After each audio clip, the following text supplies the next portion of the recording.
안녕하세요. 이렇지 않기로 했나요? 예, 안녕하세요. 이경입니다. 사실은 지난 시간에 그 촬영을 할 때 하루에 다 끝냈어야 되는데, 제가 그때 감기가 심하게 걸린 상태여서, 예, 마지막 이 원단원 할 때 결국 쓰러지고 말았어요. 그래서, 약간 어색할 텐데, 지난번에 원의 기본 개념을 배운 부분은 지난번까지 끊고, 오늘은 그 원의 기본 개념을 이용한 이제 활용 단원을 설명하려고 해요. 지금 보시면 지난번에 저와 약간 달라졌을 거예요. 왜냐하면 피드백을 받았기 때문이죠. 우리가 무엇을 할 때 가장 중요한 건 그 일을 잘하냐 못하냐의 상황이 아니라 내가 피드백을 받을 마음의 자세가 되어 있는가. 그 피드백은 남이 여러분한테 줄 수도 있지만 스스로가 줄 수도 있어요. 우린 그건 셀프 피드백이라고 합시다. 저도 지난번에 촬영한 걸 잠깐 봤는데, 사실은 말이죠. 제가 이 화면에 나온 것처럼 뚱뚱하지는 않아요. 이게 사실은 한때 별명이 장동건이었을 때도 있었고, 뭐 가무성이었을 때도 이거 돌날라옵니다. 여하튼 근데 이게 운동 안 하고 이게 누구한테 피드백 받지 않고 세월을 살다 보니 어느 순간 이렇게 얼굴도 호빵맨이 되고 몸도 퉁퉁해졌네요.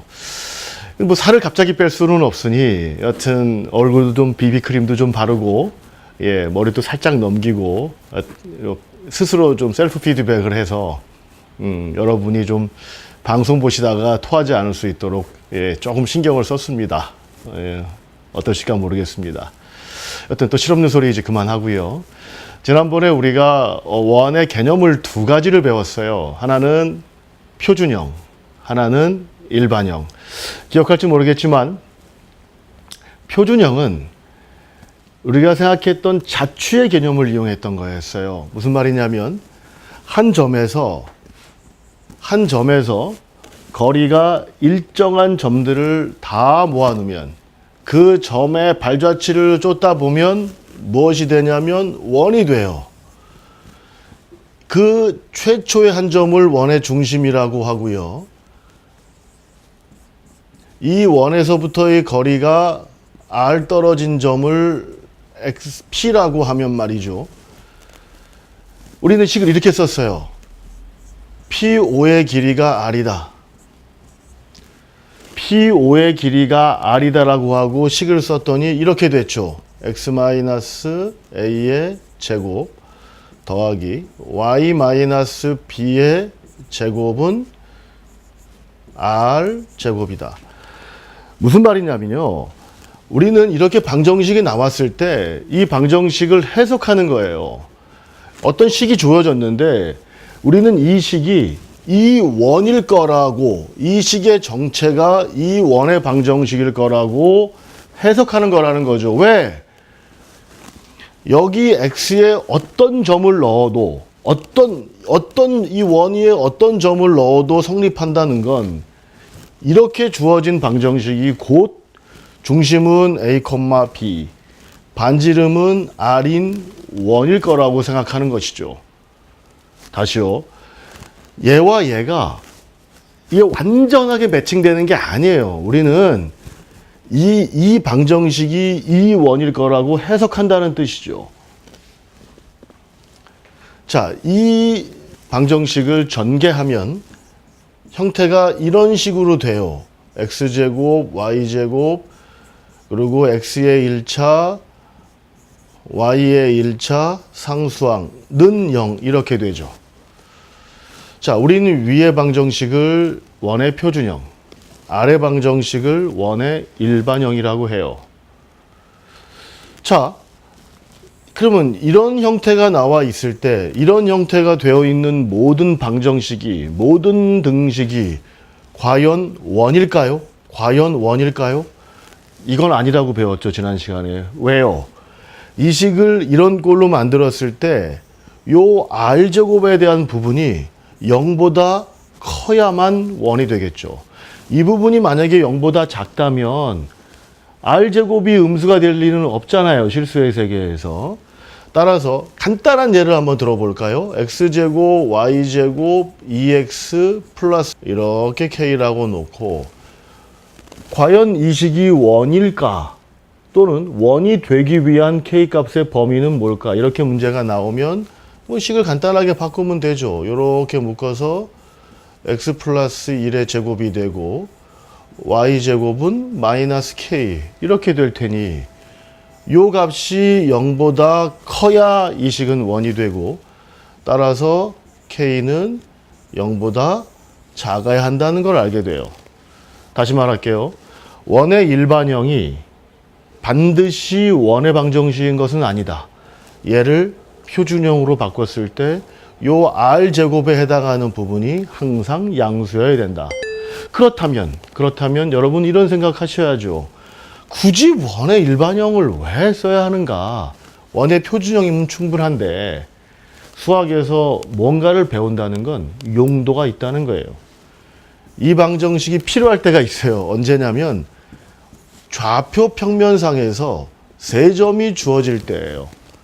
세 점이 이렇게 주어지고 세 점을 지나는 원의 방정식을 구해라 그랬을 때 이 세 점을 여기다가 대입하는 것보단 여기다가 대입하는 게 식이 편해요. 여기다가 대입하면 뭔가를 제곱해야 되고 식을 다시 풀어야 되고 여러분이 귀찮아져요. 하지만 이 식의 xy에다가 대입하면 이 식의 xy에 대입하면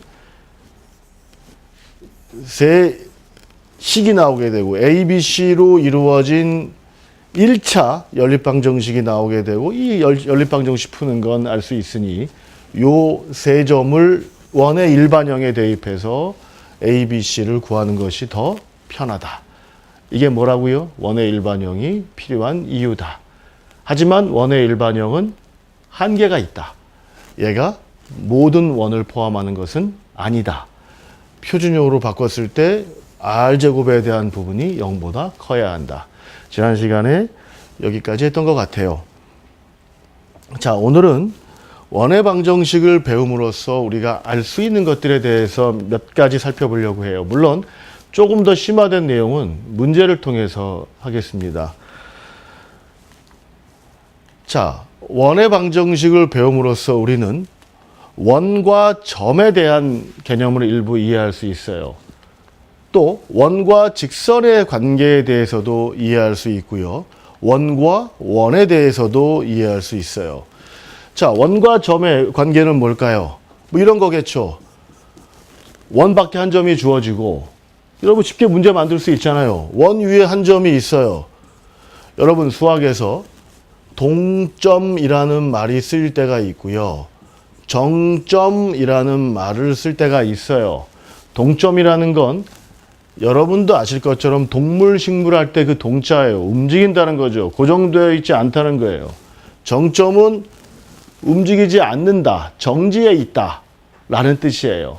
여기서 A는 정점이에요. 움직이지 않는 거죠. 가만히 있는 거예요. P는 동점이에요. 원 위를 움직이는 어떤 점이라는 거죠. 정해져 있지 않다는 거예요. 움직이는 점이라는 거죠. 문제, PA 길이의 최소값 또는 최대값을 구하라. 나오겠죠. 지난 시간에 얘기했죠. 도형은 각과 거리. 우리는 지금 대부분 거리에 대한 얘기를 할 것이다.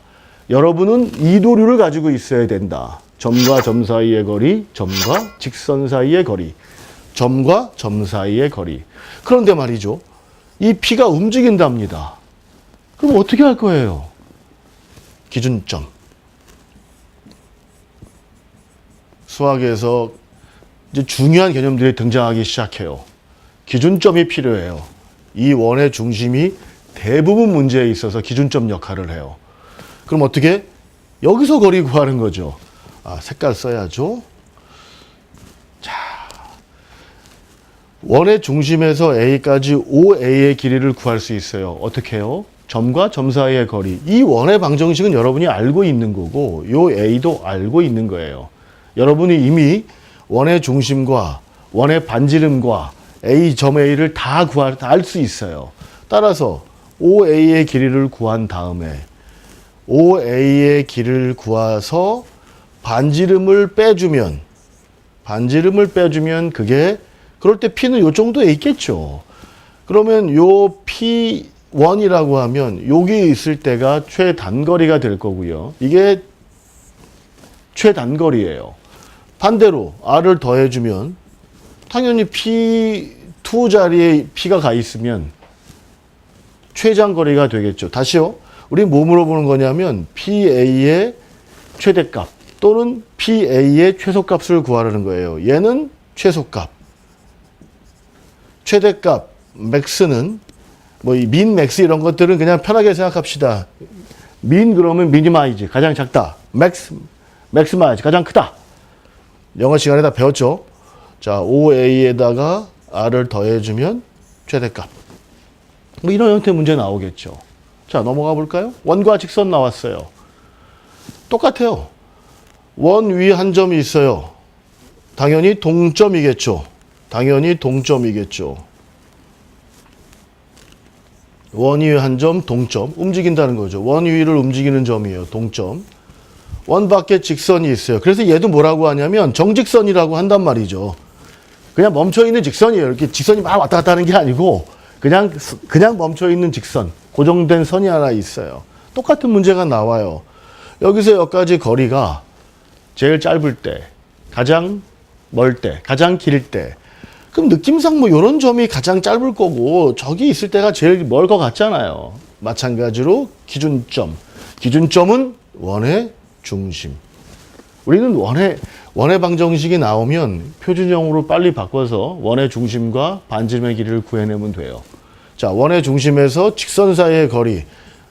우리 이도류 중에 칼 하나 싹 빼서 점과 직선 사이의 거리 구하면 되고요. 그걸 D라고 하면 D에서 R을 빼주면 최소값. D에서 R을 더해주면 최대값. 됐잖아요. P에서 직선까지의 거리, 이 거리를 D라고 하면 최소값은 D에서 R을 빼주면 되고 최대값은 D에서 R을 더해주면 되고 뭐 별 차이 없잖아요. 똑같잖아요. 조금 더 논리를 펴볼까요? 예를 들어서 원과 직선이 있는데 지금 이 직선은 원과 만나지 않아요. 그럼 이런 문제 나올 수 있잖아요. 원과 이렇게 접할 때 원과 이렇게 두 점에서 만날 때 어떤 직선이 주어지고 이 직선이 과연 원과 안 만나는지 접하는지 두 점에서 만나는지 우리 이 얘를 뭐라고 부르냐면 접선이라고 부르죠. 접이라는 건 지난번에 얘기했죠. 한 점에서 만날 때 얘를 할선이라고 불러요. 할이라는 건 커팅 원을 딱 자르는 선이니까 할선 맞죠? 그렇게 잘라진 선분을 현이라고 불러요. 줄현이에요. 요 꼴을 우리가 활꼴이라고 해요. 우리 활 있잖아요. 줄현. 그러니까 말이 어렵지 않아요. 그냥 다 사람들이 지금은 그렇지 않지만 예전 사람들은 일상적으로 썼던 말들이에요. 그 말을 쓰는 거라고. 줄현. 이렇게 생각한 거라고요. 자, 다시. 그럼 문제가 나왔어요. 어떤 원이 있고 직선이 있을 때 이 원과 직선의 위치 관계, 즉 두 점에서 만나냐, 즉 할선이냐, 한 점에서 만나냐, 즉 접선이냐, 만나지 않냐, 어떻게 구합니까? 당연하죠. 기준점 나오죠. 기준점. 원의 중심이 기준점 역할을 해서 거리 구하죠. 원 중심에서 직선 사이의 거리를 구했는데 그게 R보다 커요. 이게 R이니까. 그럼 당연히 안 만나겠죠. D가 R이랑 같아. 그러면 당연히 접선이겠죠. D랑 R이랑 같다는 건 당연히 접선이겠죠. 우리 지금 뭐 하는 거예요? 점과 직선 사이의 거리 가지고 뭔가를 해석하고 있는 거예요. 거리 가지고 해석하고 있는 거예요. D하고 D가 R보다 작다. 이게 D가 되니까. D가 R보다 작으면 당연히 할선이 되겠죠. 문제 나옵니다. 이 직선이 과연 원과 몇 개의 교점을 갖는가? 그러면 이 개념 이용해서 얘는 교점 없다. 얘는 교점 하나 있다. 얘는 교점 두 개 있다. 자, 뭐라고 지금? 원과 직선의 관계를 보고 있어요. 우리 원을 배웠으니까 원을 배웠다는 건 원의 중심과 원의 반지름을 안다는 거예요. 원의 중심의 위치가 어딘지도 알고 원의 반지름도 안다는 거예요. 길이를 안다는 거죠. 그러면 점과 원의 관계 알 수 있죠. 원과 직선의 관계 알 수 있죠. 마지막으로 원과 원의 관계도 알 수 있겠죠. 원과 원의 관계 알 수 있겠죠. 어떻게 해요? 원과 원이 지금처럼 안 만나는지 또는 원과 원이 접하는 것처럼 안 보이지만 접해요. 접하는지 왜 접하는지 원과 원이 이렇게 두 점에서 만나는지 원과 원이 이렇게 안쪽에서 내접하는지 한 원이 다른 원의 내부에 들어가 있는지 이런 거 다 뭘로 안다고요? 뭘로 안다고요? 당연히 원의 중심이 기준점이 된다니까요. 요 큰 원을 O1, 작은 원을 O2라고 하고 큰 원의 반지름을 R, 작은 원의 반지름을 스몰 r이라고 하면 그리고 점과 점 사이 거리 이 원의 중심과 이 원의 중심과의 거리는 점과 점 사이의 거리라는 걸 빼들면 되니까 점과 점 사이의 거리를 구하고 두 원의 중심 사이의 거리를 구하고 두 원의 반지름을 구해서 그 반지름 두 개 더한 것보다 원의 중심 사이의 거리 D가 더 크면 이 두 원은 안 만난다. 그럼 바로 느낌 오죠. 이 R과 R이 D랑 같으면 아하 그렇겠죠. 왜 접하겠죠. 뒤쪽에서 다시 할 겁니다. 다시 할 건데 지금 뭐 하냐면 프리뷰. 우리 그냥 원의 방정식을 구했어요. 그리고 직선의 방정식이 뭔 줄 알아. 점과 점 사이의 거리가 뭔 줄 알아. 점과 직선 사이의 거리가 뭔 줄 알아요. 이걸 가지고 앞으로 여러분이 뭘 하게 될지 한번 생각해 보라는 거예요. 그냥 문제를 보고 멍하니 풀지 말고 이런 상황에 처해 있다면 여러분은 앞으로 어떤 문제와 직면하게 될까? 또 문제를 내는 사람들은 여러분께 뭐 어떤 걸 풀라고 할까? 상당 부분은 예측 가능해요. 도형은. 자, 두 원이 이렇게 외접되어 있어요. 그럼 뻔하잖아. 두 원의 중심 사이의 거리 D가 반지름의 합하고 같으면 외접하겠죠. 이렇게 바깥쪽에서 접하겠죠. R 더하기 R이 D랑 같으면 외접한다. 자세한 얘기는 뒤쪽에서 하겠지만 우리 뭐 한다고요 지금? 원의 중심과 원의 중심 사이의 거리 하고 반지름, 두 원의 반지름을 구할 수 있다면 두 원이 어떤 위치관계에 놓여 있는지 볼 수 있다. 자, 아까도 마찬가지였잖아요. 원의 중심에서 직선 사이를 구할 수 있다면 이 원과 직선이 어떤 위치관계에 놓여 있는지 구할 수 있다. 그게 반지름보다 크면 안 만나고 반지름하고 같으면 접하고 반지름보다 작으면 두 점에서 만나고 우리 지금 문제 풀지도 않고 기본 문제 풀지도 않았지만 개념 가지고 벌써 문제 여러 개 만들었잖아요. 이게 개념의 힘이라는 거죠. 자, 이제 원의 방정식을 배움으로써 우리가 다뤄야 될 몇 가지를 했으니 이제 조금 더 이제 깊이 있게 들어가 봅시다. 첫 번째, 아까 우리가 이거 했었잖아요. 한 점에서 원까지의 거리가 최소가 될 때 또는 최대가 될 때 그때 우리 뭐 했냐면 기준점을 하나 잡아서 요 A에서 O까지 거리를 구해서 반지름을 빼거나 더함으로써 문제를 해결했어요. 문제는 뭐냐면 이렇게 문제가 나와요. 자, 조금 이제 확대돼 볼 거예요. PA 좀 어려울 수 있고 이거의 최소, 최대, 민맥스를 구하라고 나왔어요. 자, 이게 지금 이제 점과 점 사이의 거리를 이용해서 문제를 풀 건데요. PA제곱 더하기 PB제곱 의 최대 최소를 구하라고 나왔을 때 생각해 보세요. 이거 P가 동점이에요. 그러면 이 문제에서 A와 B는 정점이고 A와 B는 정점 고정된 점이고 주어질 거예요. 원의 방정식도 주어져요. 원의 방정식이 주어진다는 건 원의 중심과 반지름을 안다는 거예요. 두 점도 주어져요. 그러면 B가 이렇게 움직이면 아까랑 달리 아까는 이렇게 움직이면 이 변수가 하나밖에 없는데 얘도 P가 여기 있다고 생각해 봅시다. 그러면 P1에서 P2로 움직이면 이 길이도 변하고 이 길이도 변해요. 변수가 두 개라고. 우리 변수 두 개짜리 풀기가 어려워요. 이럴 때 굳이 이 활용 단원을 여기 개념에 제가 설명하는 이유는 이 문제가 중요하기 때문이에요.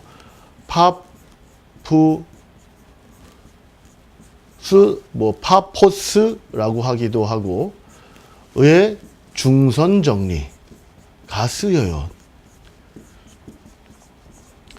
지난 시간에 제가 파푸스의 중선 정리가 쓰일 때가 있다라고 강의한 적이 있어요. 그리고 파푸스의 중선 정리가 쓰인 때 여러분은 이 식을 기억해라라고 말한 적도 있어요. 자, 어떤 식이었냐면요. 이거 보세요. 삼각형이 이렇게 있을 때 중선이니까 중점 잡고요. 이렇게 했죠. AB의 제곱 더하기 AC의 제곱은 AM의 제곱 더하기 BM 제곱의 2배다. 다시요. 문자로 외울 필요 없어요. 머릿속에 상상합시다. AB의 제곱 더하기 AC의 제곱은 AM의 제곱 더하기 BM 제곱의 2배다. 이렇게 그림으로 이해하는 거예요. 자, 그러면 보세요. 지금 이 꼴이 뭐냐면 PA 제곱 더하기 PB 제곱이에요. 어떻습니까? PA 제곱 더하기 PB 제곱, AB 제곱 더하기 AC 제곱 비슷하지 않나요? 비슷합니다. 이렇게 선을 그으세요. 그러면 삼각형이 만들어지고 요 점 AB의 중점을 구해봅시다. 중점 구할 수 있어요. 내분점, 외분점 배웠잖아요. 그냥 두 개 더해서 반 나누면 됩니다. 자, 그렇다면 문제가 어떻게 바뀌냐면요. 이 문제가 이렇게 바뀌겠죠.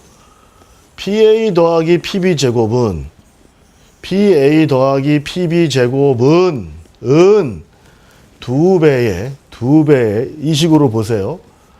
PM 제곱 더하기 AM 제곱 이렇게 됩니다. 다시요.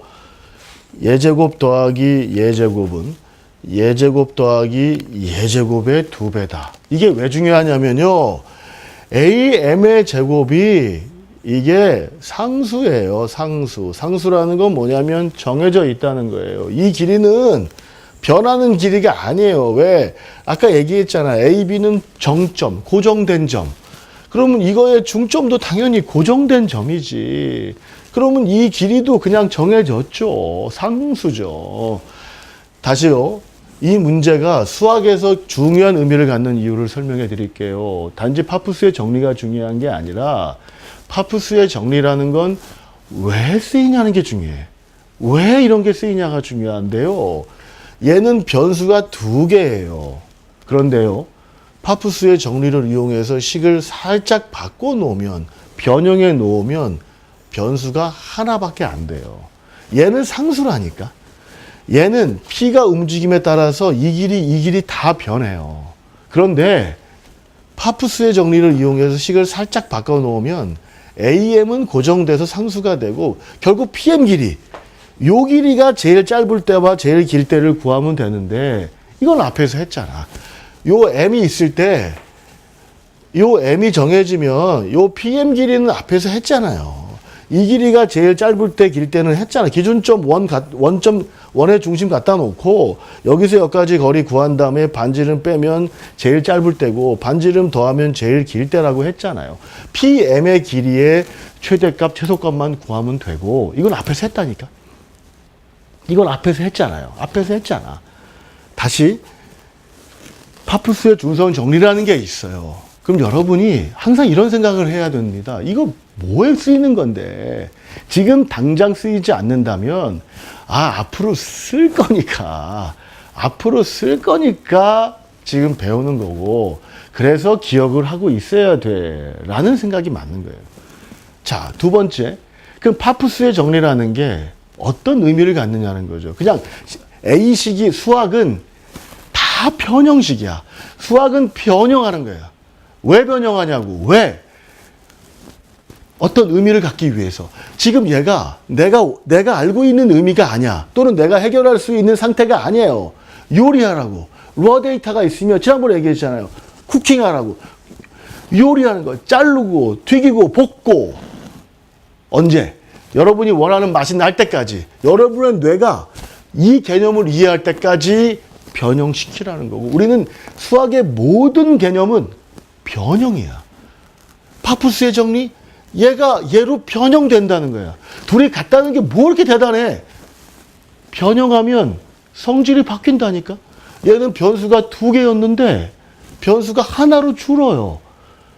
변수가 하나로 줄었다는 건 내가 해결할 수 있다는 거예요. 아니 너무 쉽잖아. 여기 이걸 어떻게 해결하냐고. 물론 해결할 수 있어요. 도형이 좋은 건 백도어가 있어. 백도어가 있다고. 정문으로 못 들어가도 대부분 백도어가 있어요. 그게 대수랑 좀 다른 거야.